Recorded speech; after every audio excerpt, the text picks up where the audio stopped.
Hello and welcome to another Energetic Arts live stream.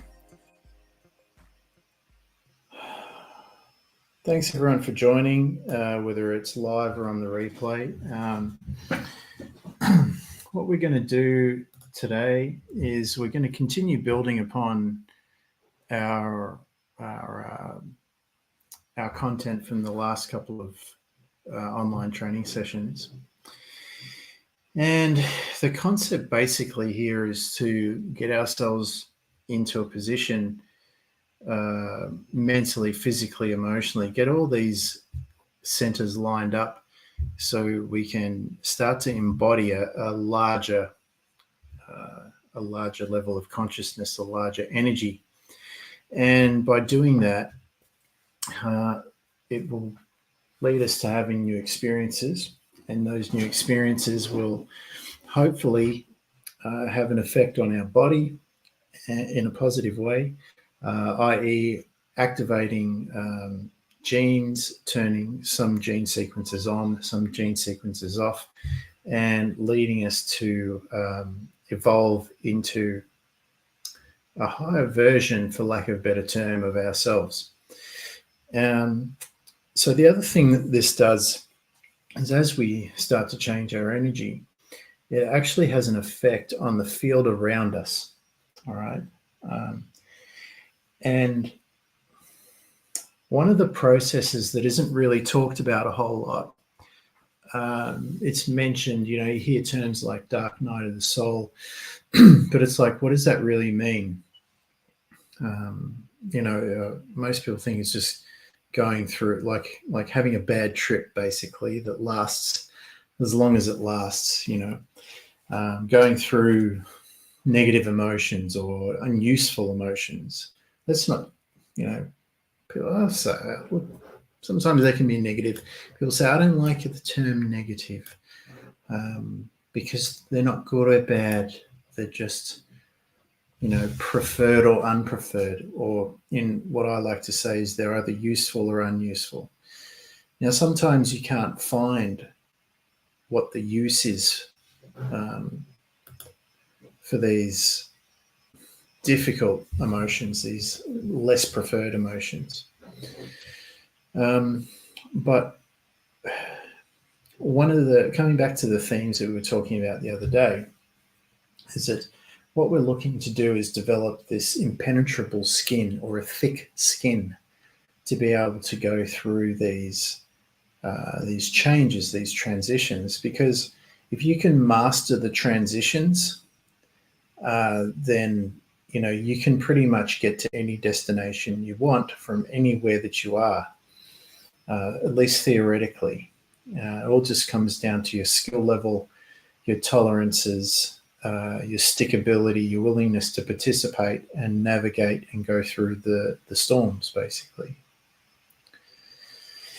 And so just to give you like a more of a brass tacks approach, I'm not going to say scientific because I'm not a scientist, but the nuts and bolts of how this is theoretically supposed to work is that when you start shifting from one state of energy to the next, what happens is you begin to emanate this field or this aura around you, and that energy, that frequency starts to interact with the field and energy around you, and there'll be like little collisions. Okay, in What the Bleep Do We Know, they talked about the double slit experiment, and they would call these interference patterns where the energy waves intersect, and there's the peaks and there's the troughs.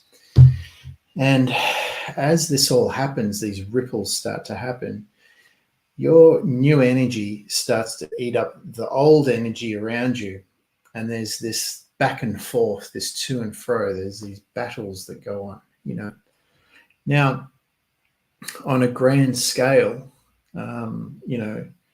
we can go back in history and we can look at the world wars, and let's say nations that were enemies before, because they interact so much, first through war, and then through negotiations and peace, and then diplomacy and all that sort of stuff, and decades go by, or even a century goes by, and then what happens is you get a blending of these two states. You get the best of both worlds, hopefully, and letting go of the worst of the old worlds of both sides, say. And then you get this synergy that happens, this new emergence of a new energy, a new state of being. And it's kind of like this refining process of back and forth, back and forth. Now, this is going to happen anyway, but the difference between getting all the way to your destination and making a complete change, from right down to your cells all the way out to the field around you, people, places, time, events, it's how much you're going to work through this, how much of the ripples can you go through. And it's not like stick your head down and just push through, but it's more like, how good are you at ironing out the ripples, let's say. Because some of the biggest conflicts that you have in your life at the moment through these transitions, if you can navigate them through, safely, securely, peacefully, there's going to be a massive reward out the other end. And usually it's in the form of, say you're dealing with a situation, whether it's, a person, a job, whatever it is, moving house. It could be anything, doesn't matter what it is. But if this is a repeating pattern, if you can figure out how to get through this, then what it means is that you will master that step in life, and you'll get this broad open field where if that same pattern begins to arise around you, you're going to have a new skill set entirely to be able to deal with things, and you can show up in a brand new way. You can take action in those situations rather than be reactive and go unconscious and just start acting like an automaton and playing out this old way of dealing with things.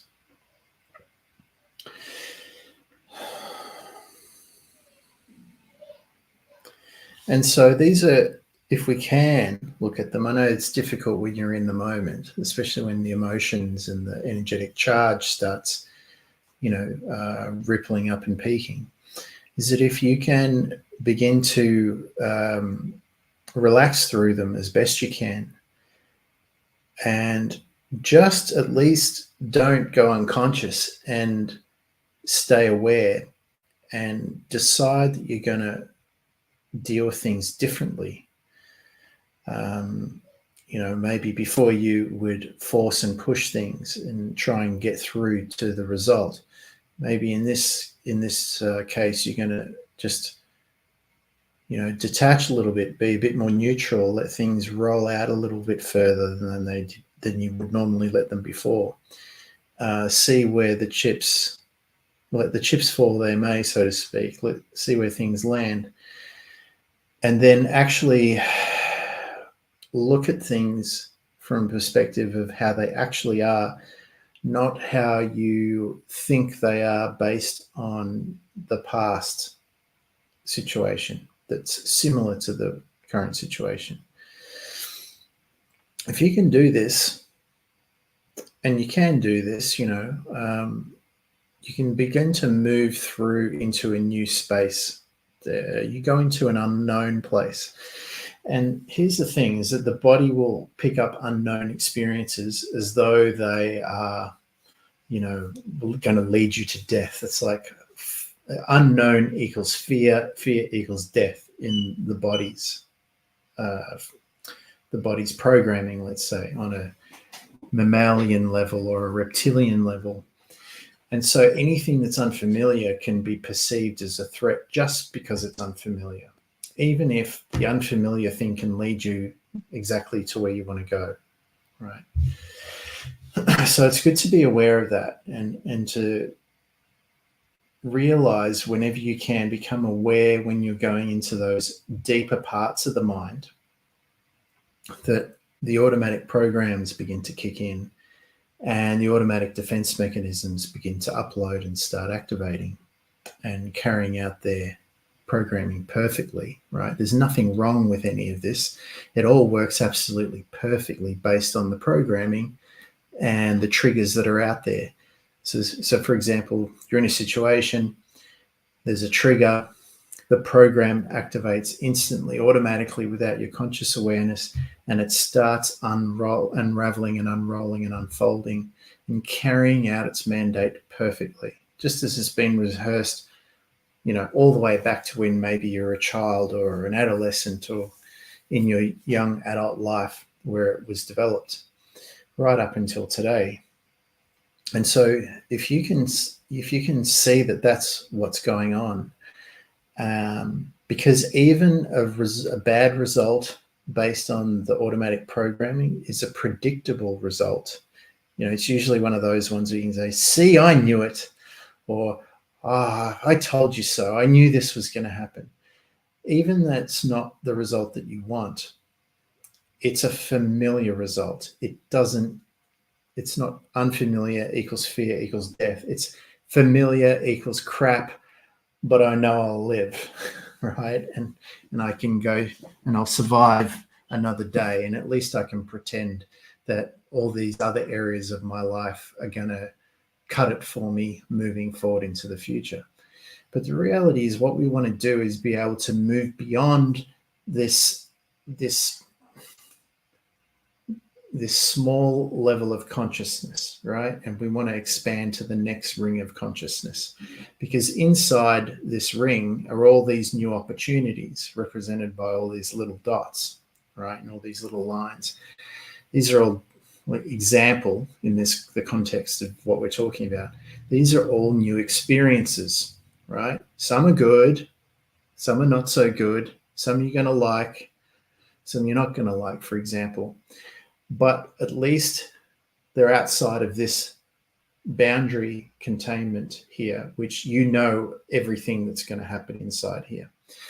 It's a bit like in the film The Matrix, where Neo goes to meet Morpheus for the first time, and he's in the car and they're about to take him into the building, and Switch turns around and says, lift your shirt up, they've got to scan you for bugs. And then the other guy pulls a gun on him, and he's like, what the hell is this? I'm here of my own volition, kind of thing, and I've got a gun in my face. And they say, the gun's for our safety, not yours. And they've got to pull that bug out of him, remember? And before they do that, she says, it's our way or the highway. He says, fine. So he's about to get out of the car, and Trinity says, wait, Neo, you know what's down that road. You've been there, however many times before. Take a chance, basically, and just go with it, right? So he closes the door, lifts up his shirt. They pull the bug out, and he's like surprised, more surprised than anybody there. What the hell is that?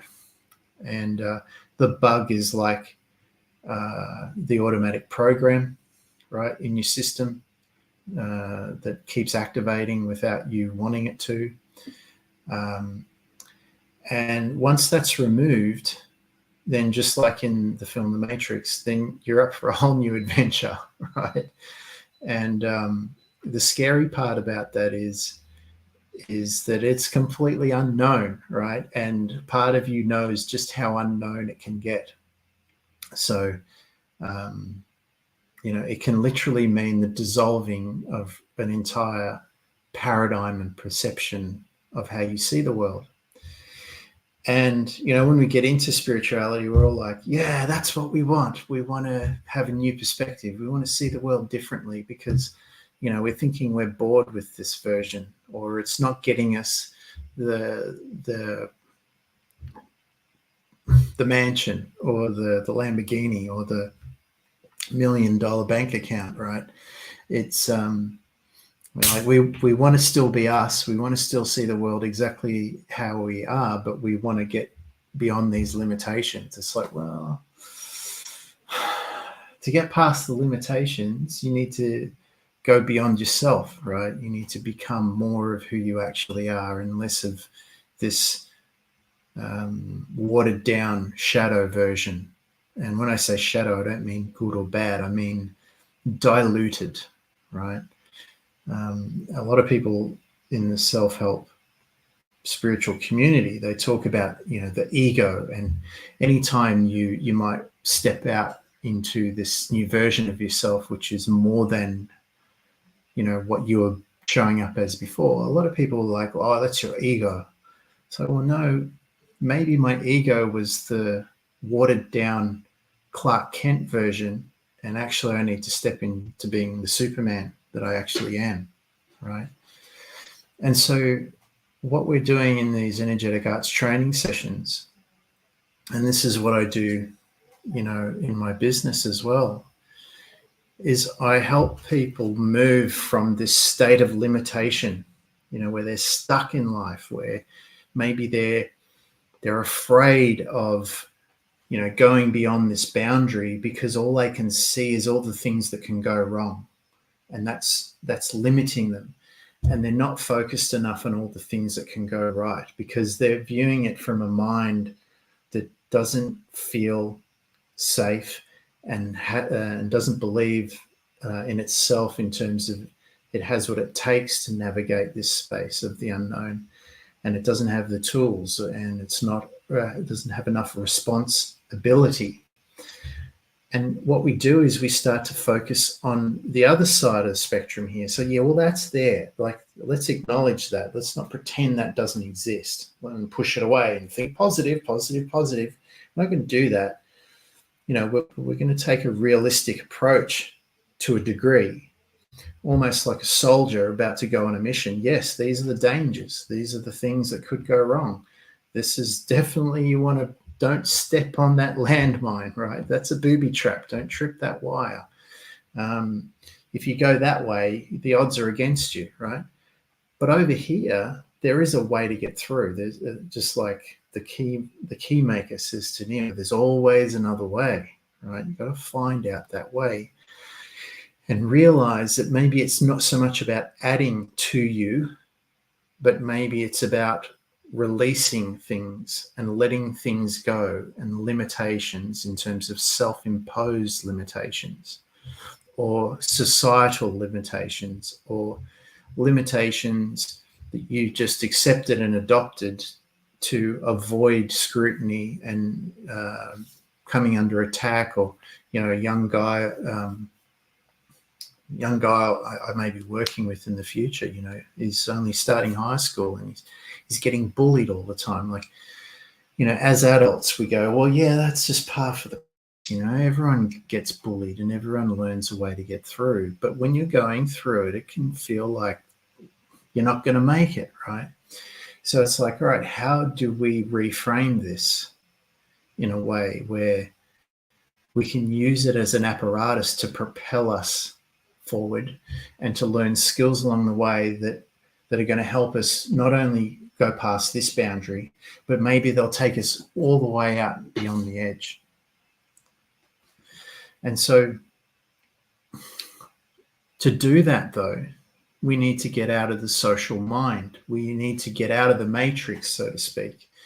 And I'm not talking about, sticking it to the man and all that sort of stuff and destroying the matrix. That's a fool's errand. You start getting into that, the operating system of life itself will soon sort you out, because whether we agree with it or not, there are a lot of people who, like in the film, they say, are hopelessly dependent on that system. And if you took that away from them, there'd be all sorts of problems. So we need to reframe that to begin with and go, well, perhaps this system that we're finding so limiting and frustrating, and we're maybe even a bit angry with, and want revenge in some ways. Maybe what we need to do is just accept that that's kind of like there to keep the people who are choosing not to wake up yet, or find it too difficult at the moment and are not ready to do the work, because it is difficult. Let's be honest. They don't call it the great work for nothing. Changing your mind and your energy is no joke sometimes. And so what we can do is, instead of getting upset with all that and getting on our soapbox and telling everyone, wake up and this is all the problems in the world, because the people who aren't ready will be like, no, I don't want to hear this. You're a conspiracy theorist. You're crazy. They'll call the men with the white jackets out after you, sort of thing. And so we just leave them be, and we go, okay, well, just like a child, needs daycare, like my daughter needs daycare at the moment because she can't look after herself, like an adult would. That's useful at the moment. That system is useful at that level, but it's still in here. What we want to do now is we want to move beyond that. So we start making roads, we start making pathways into this new area, bit by bit, exploring, navigating through here. And to do that, we need to let go of the mind that kept us in here. We need to let go and say, okay, well, I don't need the daycare system anymore. I don't need to be looked after anymore. I don't want looking after in that way anymore. I want to become self-reliant. I want to start to activate the inherent gifts that are already in me, that are innate in me, right? And what do I need to do for that? I need to create a larger frame of mind to be able to see what's possible inside here. And so what happens there is we start to let go of all these things that these limiting ideas that corral us into staying inside the matrix, so to speak. And we can start to get a foundation. Quantum physics is a good model because it allows so much more outside of the current model in terms of possibility. And then one of the things that in spiritual teachings has always been there is you must know who you are, right? Know thyself, Neo was told by the oracle. Know thyself. It's above the doorway in the kitchen when he has the meeting with her and she offers him cookies. And know thyself. This comes back to we're all one, we're all connected. You are part of the source. You are this consciousness energy embodying a body that has a right of use of this body in a physical plane, right? In the legal system, they talk about, before you even go in and start to make a plea, you must make assert your standing. So, you're not a person. You're not this straw man in capital letters. You are, you're the divine being inhabiting this body. You are one with God. You're under God's law, not maritime law, for example. Because even in that example, there are scales in each level of the game. In one level, there are these types of limitations and they treat you in a certain way. Once you go up to the next level, there are less limitations and they treat you in a different way, and up and up and up to these higher levels, these higher selves. And so we want to take the highest standing that we can, not just in a court of law, but in life, right? And that is, there's nothing higher than you. You're connected to the all that is. And from there, if we're talking about, in quote unquote, the God consciousness, we're not talking about it from a religious perspective either, because that's still a construct from a man-made idea of what a God is, right? It's good and bad. It's the man sitting on the cloud with the beard taking score of everybody and who's doing right or wrong and judging whether you go to the good side or the bad side, sort of thing. We're taking it from the perspective that, whatever this is, when you really get into the right state of mind, I was talking to a friend of mine in my backyard one afternoon, and he's a Buddhist monk, an ordained Buddhist monk. And he said, we were high on philosophy this day, talking about all sorts of different concepts right out there. And I guess he doesn't get to talk about these concepts to many people. Obviously, I can hear them. So he was just like a machine gun giving me all sorts of different ideas. And maybe I'd heard of them from his point of view, and maybe I hadn't, but he was testing to see how much I could take in at once. And he said, look at this grass in the backyard here. He's like, what is that? Like, can you even explain to me what this is? And it's funny, my logical mind started to go, well, it's a blade of grass, and it's green, and it does photosynthesis, and then it has roots into the soil, and then I'm like, well, hang on, but how did that come to be? And then I started thinking like a farmer, and then I went, well, hang on, how did the cells of the blade of grass get there, and how does it know to stop growing at a certain length and a shape, and why does it only grow in a blade and not two and or four, and like what's the structure of this, and what's the actual design? And obviously at some level, life has got to get in there somewhere. Energy has got to come into that. There has to be a consciousness to it, and that consciousness is probably connected to everything else around: the trees, the air,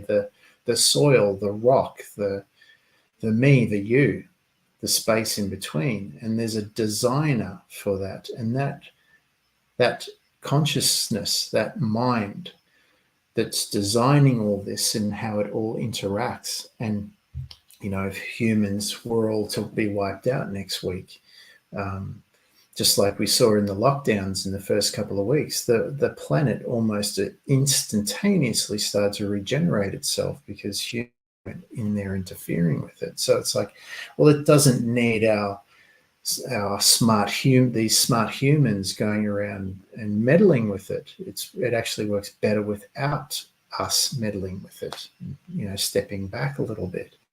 So it's like, okay, who is this designer? How does it think?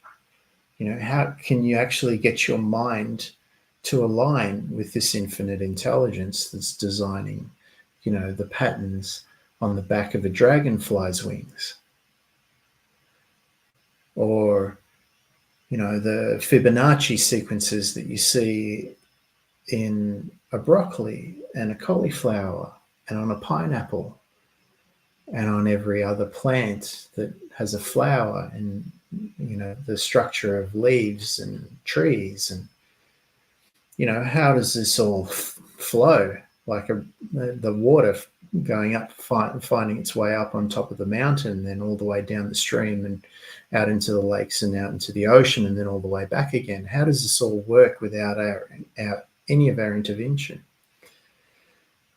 And it really gets interesting, because if you start to learn about permaculture and you start to listen to these people who really understand it the best, that, up until now, these ecosystems are quite delicate, and you can't just throw them together. You need to build them in sequence, and they all need the right amount of care. And some even need fire in order to release the seeds, right? To regenerate the grass prairies, for example.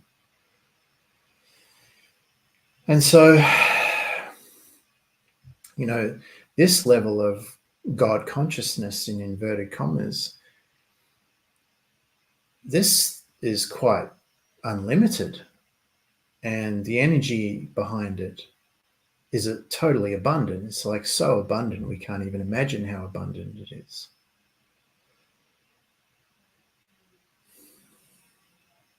And so within that sort of framework, saying, well, that's the energy that's me, even though I can't wrap my head around it consciously, then it stands to reason that all the rules, the less limiting rules, just like when we go into quantum physics, the more subatomic we go, the more wacky it gets.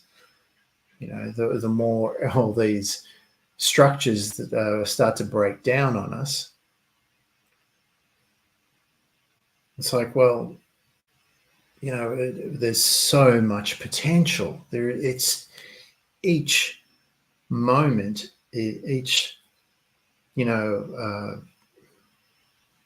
tiny little measurement of space is so tightly packed with potential, potent potential, that it's if it's not unlimited, no matter how great our human consciousness can get, we'll always perceive it as being unlimited, let's say.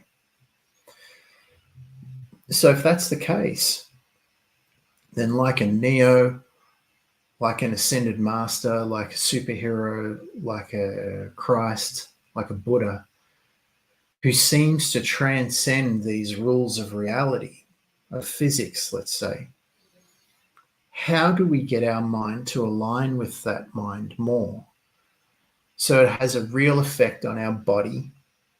Our body actually goes through physical changes, tangible, measurable changes.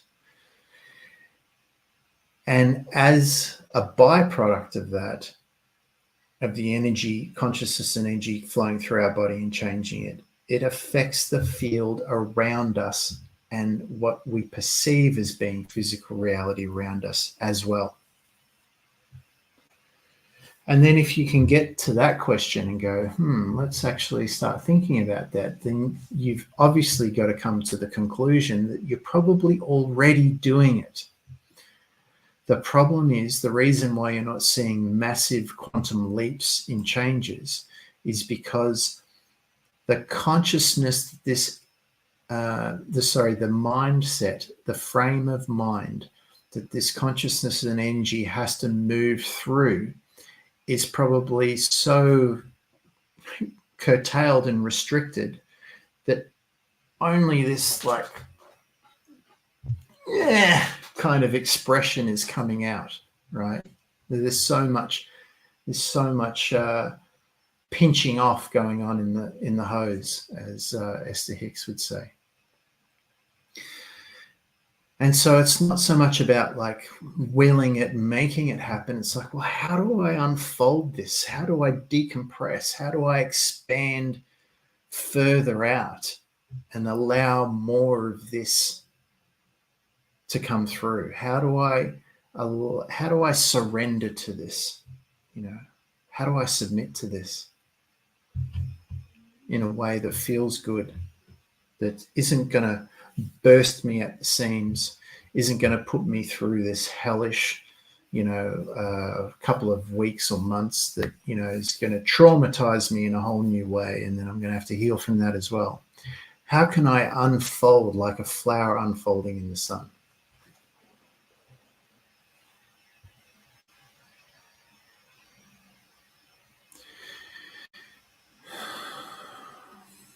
And then you start to go, well, if that's the case, and that's what we're trying to do here,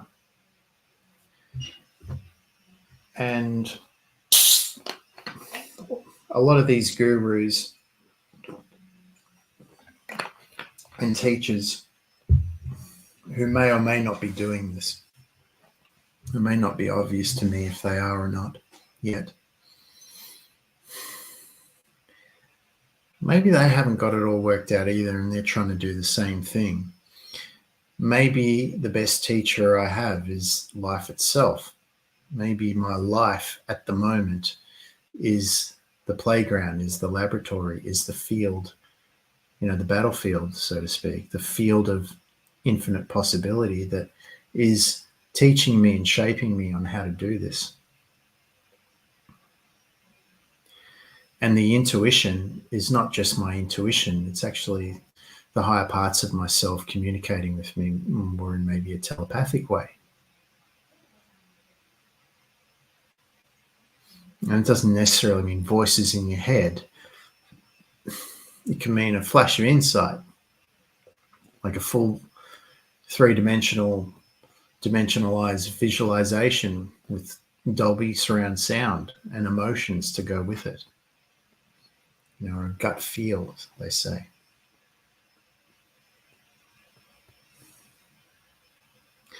And maybe you start to see things in a new way. You're seeing the same thing you've always seen in your routine, but now you're seeing it totally differently. You're seeing through it, or you're seeing deeper into it. We're seeing it from a different facet of that in a new context.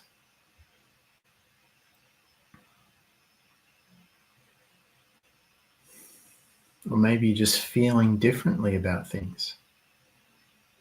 You can feel things rising. I've been there, done that. I don't really need to explore that. I can just stop this now and take things into a whole new direction.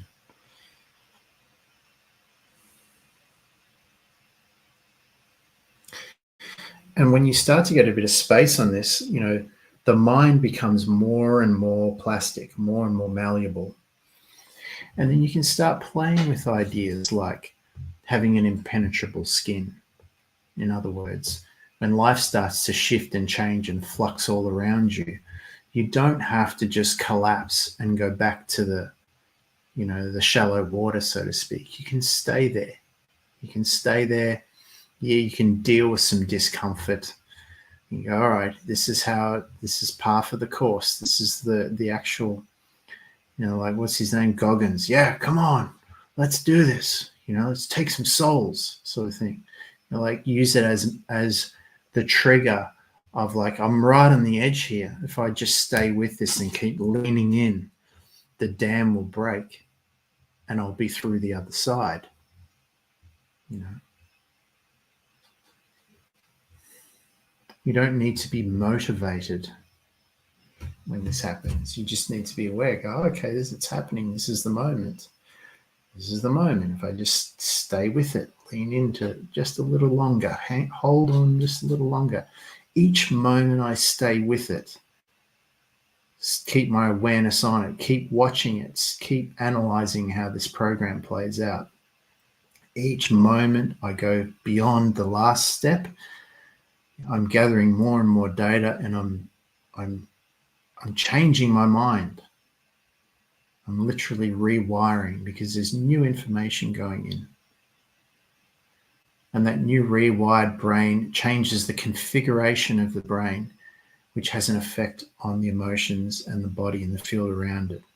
Remember, there are, what was it? There are like 10 billion cells in the brain or something like that. Something ridiculous, like a number you can't even imagine.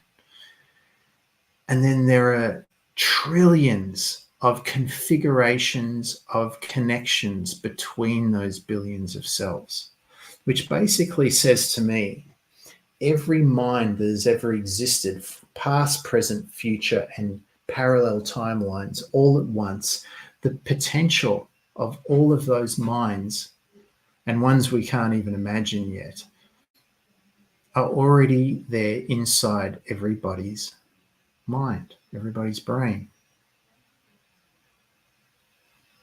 And so I think this is why in neurolinguistic programming, and Tony Robbins was so successful, the study of success, is that they worked out that if you could mirror, match, and basically, fake it till you make it, someone who has the pattern of success that you're trying to acquire, that eventually your mind would configure to a similar configuration, if not exactly the same.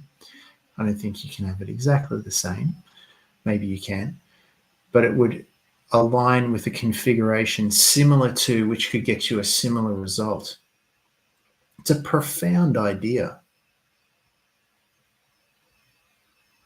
And so, this ties in with what we're talking about here. If we go back to the masters, you will do what I do and even more, they would say. And I don't know, like the guys at the gym here doing martial arts, they're saying, yeah, well, I'm good, I'm a champion, but this kid here who's 8 years old, you wait for him to get to our age.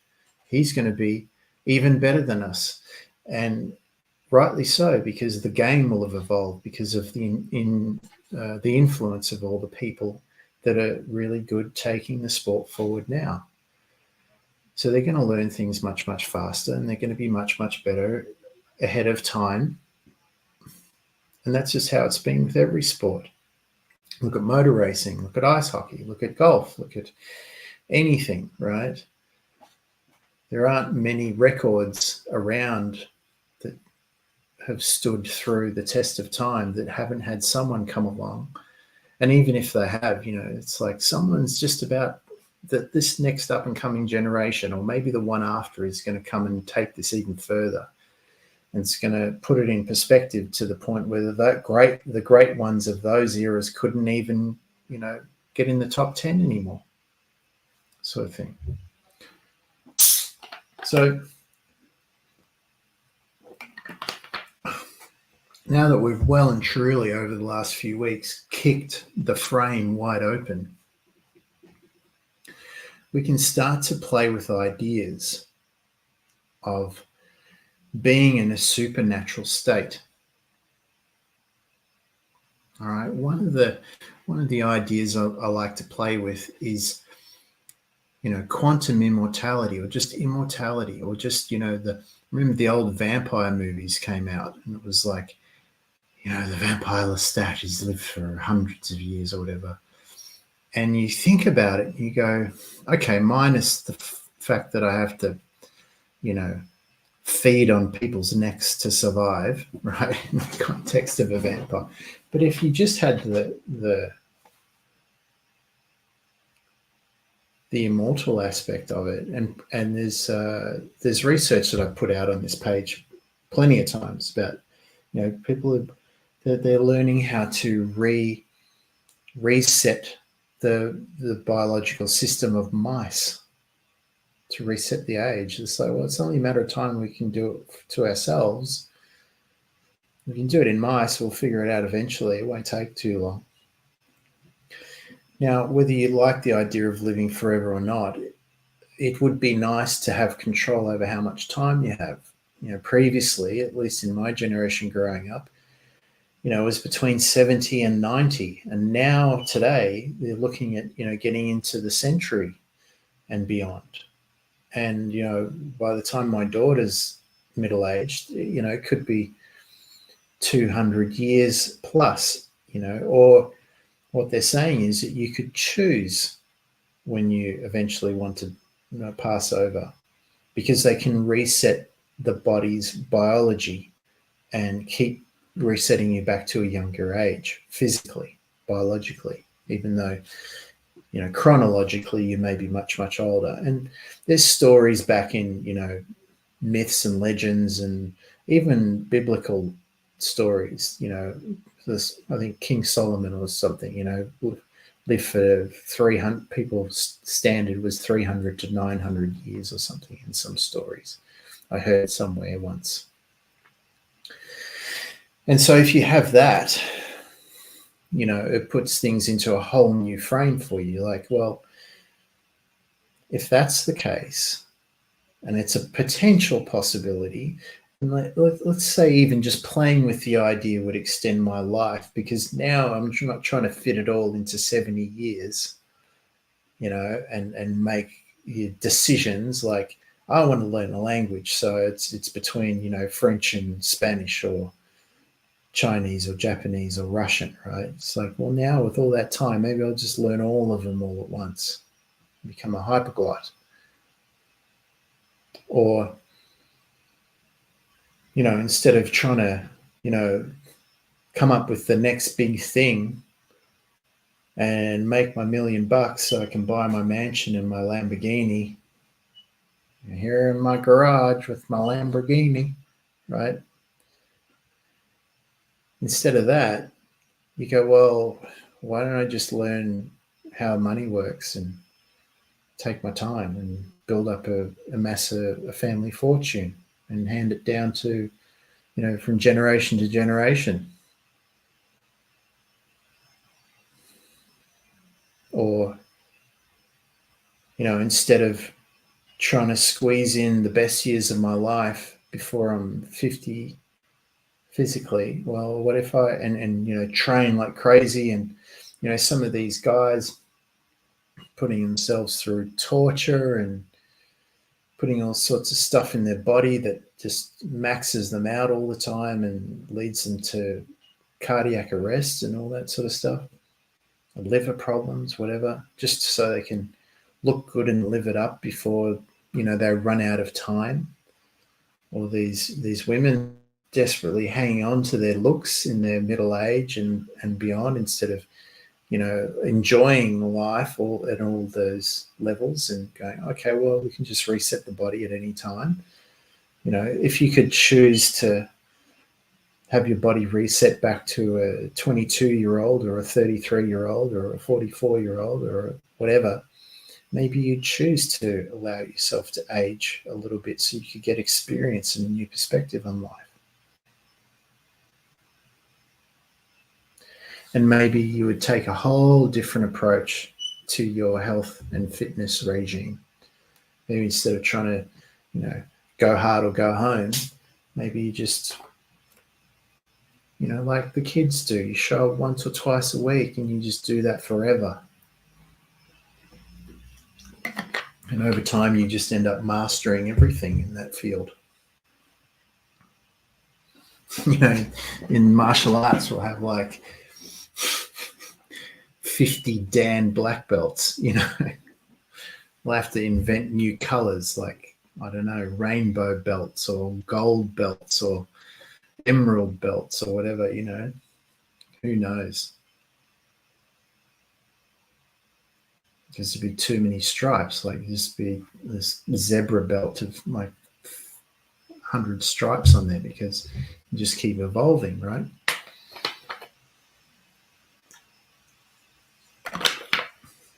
But once you've mastered the physical world, wouldn't you want to push the envelope? You'd want to go into the supernatural levels. You'd want to develop your intuition further. That insight, that being able to see potentials into the future, further and further into the future, for example. Dream lucidly while you're awake, walking around, instead of just doing it in your sleep, in bed.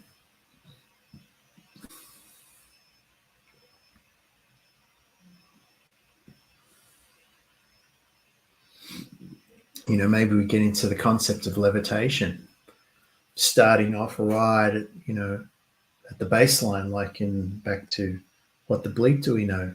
And the kids playing basketball. Throws a basketball. She says, "Oh, that hurt." He said, "Actually, it never really touched you.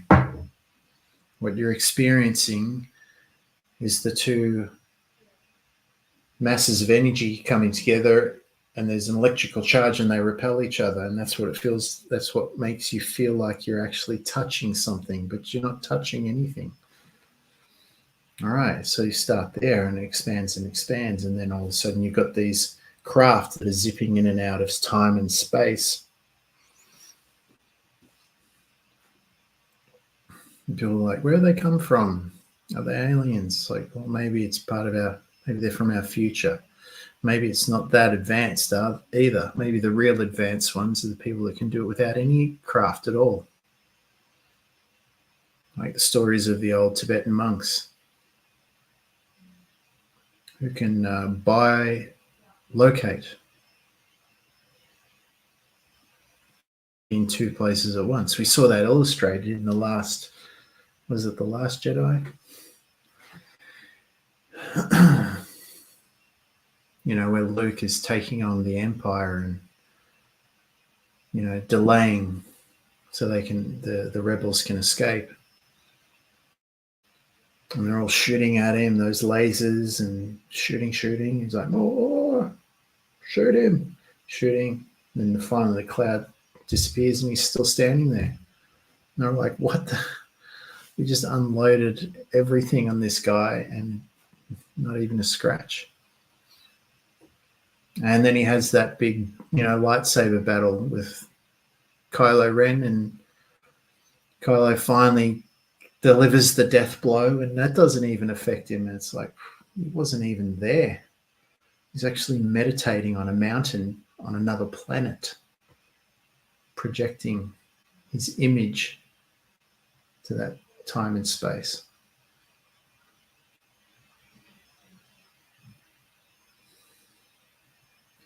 And all these things are really fanciful, and they're like, wow, that's just so out there. But when you start to change the frame and you start to actually ask questions and look into it and say, well, from the place of this infinite intelligent designer of this, whatever this is, we don't even we can't actually know what it is, because we have to filter it through our five senses. And the mere fact of observing it through the observe effect has an effect on it. How do you measure it when you're not observing it?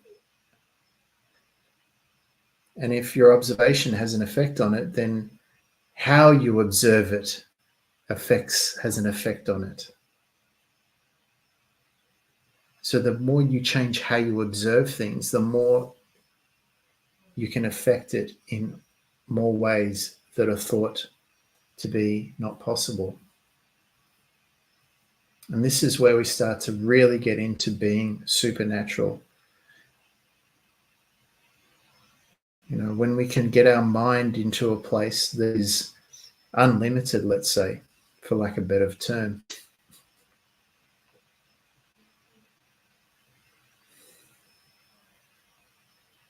Then all these things we talk about, of course they're possible, because they're all inside of that mind.